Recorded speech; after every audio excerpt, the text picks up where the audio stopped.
Sementara ASN yang lain itu tidak perlu menerima, tidak perlu melalui proses sertifikasi atau proses PPG untuk mendapatkan tunjangannya. Untuk bincang-bincang tentang rancangan Undang-Undang Sistem Pendidikan Nasional atau RUU Sisdiknas. Seperti kita ketahui, pemerintah melalui Menteri Hukum dan HAM sudah menyampaikan usulan resmi pemerintah untuk memasukkan rancangan undang-undang ini menjadi bagian dari prolegnas prioritas kepada DPR. Nah, beberapa minggu terakhir banyak tanggapan dari masyarakat, masukan baik pro maupun kontra, yang ini semua menunjukkan kepedulian yang sangat tinggi dari masyarakat tentang pendidikan kita.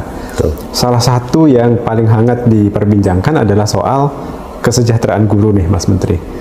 Nah ini boleh nggak minta penjelasan Mas Menteri tentang mengapa kita perlu mengubah skema tunjangan yang sekarang sudah diatur di Undang-Undang Guru dan Dosen ini. Betul.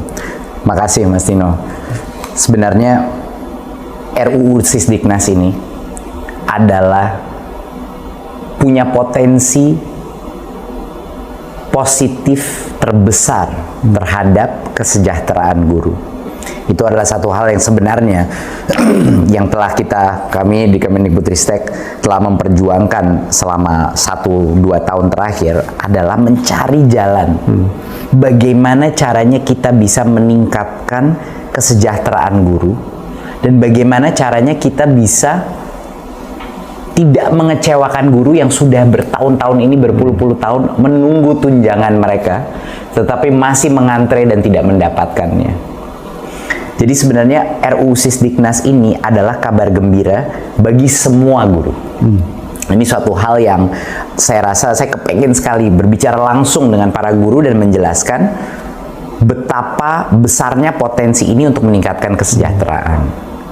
Ya. Kalau RUU Sisdiknas ini terjadi, ada beberapa hal yang akan bisa tercapai. Yang pertama adalah RUU Sisdiknas ini menjamin bahwa guru-guru yang sudah menerima sertifikasi dan tunjangan tidak akan ada penurunan apapun. Mereka akan terus menerima tunjangan profesi mereka sampai dengan pensiun. Jadi aman, tidak perlu khawatir. Ya? Aman. Ada sekitar 1,3 juta guru yang saat ini menerima tunjangan, dan mereka aman sampai pensiun. Ya.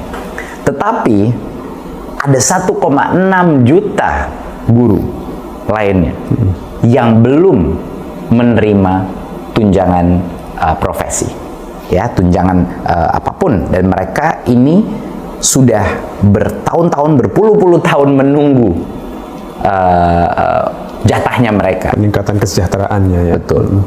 Kalau RUU Sisdiknas ini berhasil kita loloskan, yang 1,6 juta guru ini akan bisa langsung menerima tunjangan, dan artinya kesejahteraan meningkat tanpa harus menunggu proses sertifikasi dan mengikuti program PPG.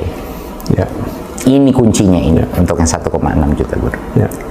Plus, di luar itu, kalau RUU Sisdiknas ini digolkan, untuk pertama kalinya di Indonesia, guru-guru PAUD, saat ini ada sekitar 250.000 guru PAUD, guru-guru pendidikan kesetaraan, dan guru-guru pesantren itu bisa juga diakui sebagai guru, dan pada saat mereka memenuhi syarat, mereka bisa juga menerima tunjangan. Ya. Jadi RUU Sisdiknas ini sebenarnya semuanya kabar gembira.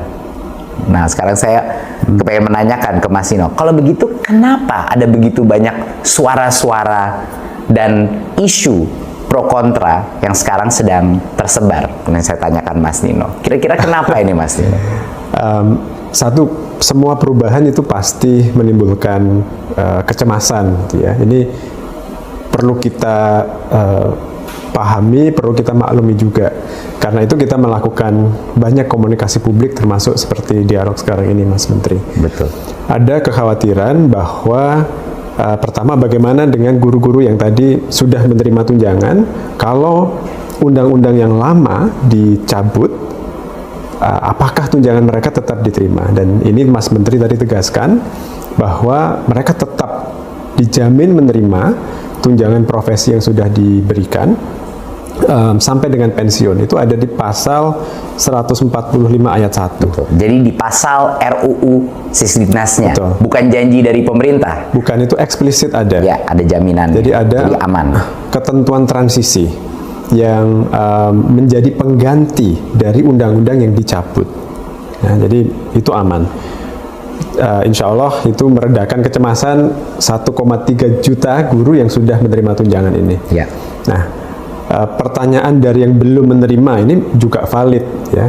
Kalau di Undang-Undang Guru dan Dosen sekarang diberi janji untuk bisa menerima TPG, tapi harus antri pendidikan profesi guru yang bertahun-tahun. Tapi kalau itu dicabut, bagaimana dengan nasib mereka? Nah, ini kan jawabannya agak berbeda untuk ASN dan untuk non ASN ya. Betul. Mas Menteri.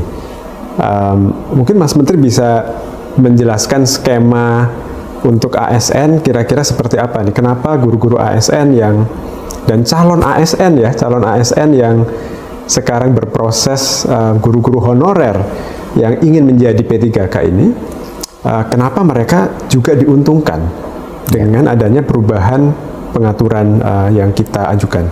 Mungkin Mas Nino untuk menjelaskan ini, kita harus kembali dulu ke tahun 2005. Dan kita harus membahas sedikit mengenai Undang-Undang Guru dan Dosen. Betul. Jadi pasti banyak guru-guru ini semua menanya, kenapa sih saya untuk mendapatkan sertifikasi dan untuk mendapatkan tunjangan ini harus mengantre? Kenapa? Alasannya adalah, dan ini harus dijelaskan ke setiap guru di Indonesia, alasannya adalah di dalam Undang-Undang Guru dan Dosen tahun 2005, guru itu dipisahkan dari sistem ASN lainnya. Makanya disebut dalam Undang-Undang Guru dan Dosen itu ada kata-kata tunjangan profesi dan disebut berapa jumlah tunjangannya. Tetapi yang harus disadari oleh banyak guru-guru, di dalam Undang-Undang Guru dan Dosen itu proses untuk mendapatkan tunjangan itu dikunci dengan namanya proses sertifikasi, yaitu PPG. Sementara sistem kita punya kapasitas yang terbatas untuk PPG. Ya. Per tahun kira-kira maksimal 60 sampai 70 ribu proses PPG itu. Dan itu harus dibagi dua. Harus ada PPG untuk guru-guru baru, Ya. prajabatan, Menggantikan yang pensiun. yang kita selalu kekurangan guru ya, karena banyak yang pensiun setiap tahunnya. Plus harus dibagi sama PPG dalam jabatan, yaitu yang kita bahas hari ini. Guru-guru 1,6 juta guru ini yang masih belum, yang ngantre menunggu sertifikasi dan PPG. Jadi bayangkan, itu peraturan Mas Nino keluar di tahun 2005. Sekarang tahun 2022. Karena undang-undang tersebut, walaupun dengan itikat baik undang-undang itu, hanya 1,3 juta guru itu yang menerima sertifikasi. Jadi hampir 20 tahun untuk mencapai 1,3 juta guru disertifikasi. Kalau kita diam saja dan mengikuti peraturan itu, di mana disebut tunjangan profesi dan lain-lain, kita akan menunggu lebih dari 20 tahun lagi. Baru yang 1,6 juta ini bisa semua selesai disertifikasi, dapat PPG-nya, dan akhirnya menerima tunjangan. Sekarang bayangkan, kalau kita menanyakan, kalau saya itu di daerah, dari Sabang sampai Merauke, saya ngomong sama guru, kalau kita memberitahukan mereka, iya Anda harus menunggu 20 tahun lagi, iya mereka akan bilang, ya saya sudah pensiun Pak. Mereka akan, hampir setengah dari guru kita, itu tidak akan menerima sama sekali, karena sudah pensiun. Nah, ini adalah suatu hal yang harus dimengerti oleh guru. Kenapa mereka harus mengantre? Karena di Undang-Undang Guru dan Dosen, mereka dikunci dengan sertifikasi karena ada pembedaan sistem tunjangan mereka. Makanya namanya tunjangan profesi disebut situ, itu yang membuat guru itu diperbedakan dari contohnya ASN lain. Sementara ASN yang lain itu tidak perlu menerima, tidak perlu melalui proses sertifikasi atau proses PPG untuk mendapatkan tunjangannya. Jadi kalau misalnya Mas Nino, guru-guru ini disetarakan kembali dengan undang-undang ASN, ini untuk guru-guru negeri ya, kalau mereka untuk P3K, guru PNS, kalau mereka disetarakan lagi dengan undang-undang ASN, mereka akan bisa menerima tunjangan langsung tanpa mengantre sertifikasi dan PPG. Jadi kenaikan tunjangan.